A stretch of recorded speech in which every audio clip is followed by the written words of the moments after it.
The Beatles, the Audiostory by Thomas Bleskin. Read by Tony Sheridan.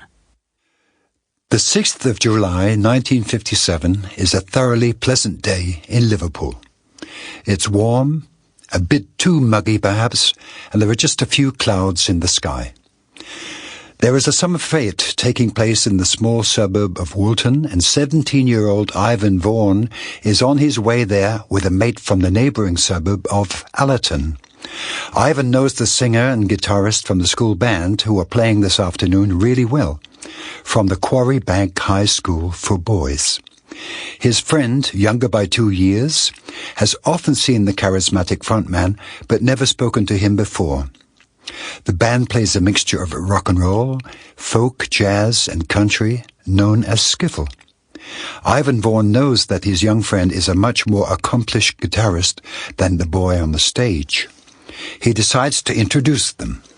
After the performance in front of St. Peter's Parish Church, the band leader listens to the chubby-cheeked 15-year-old's guitar skills on Ivan's advice, skeptically at first, until he gives his best renditions of Eddie Cochran's 20 Flight Rock and Bebopalula by Gene Vincent, with lyrics learnt by heart.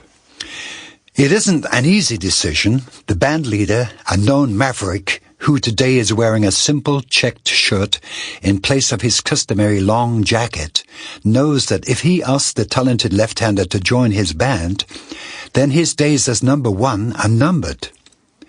On the other hand, John Winston Lennon is sure that with someone like James Paul McCartney on board, the band will start going places. Lennon did not personally tell McCartney his decision. Pete Shotton, a member of John's band The Quarrymen, got hold of Paul around 2 weeks after the performance in Woolton while he was riding his bike. Paul thought about it for a moment and then said yes.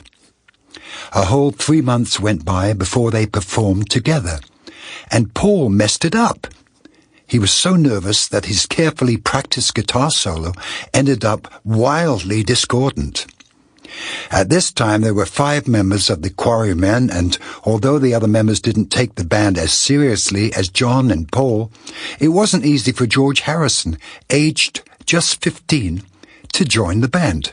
A 2.5-year age difference is no small thing for teenagers, but there were 2 things which made Paul's younger schoolmate interesting to John. Although George was a quiet sort, he had a cool teddy boy haircut, and he could play one of Lennon's favorite songs, the instrumental piece Raunchy. Sample complete. Ready to continue?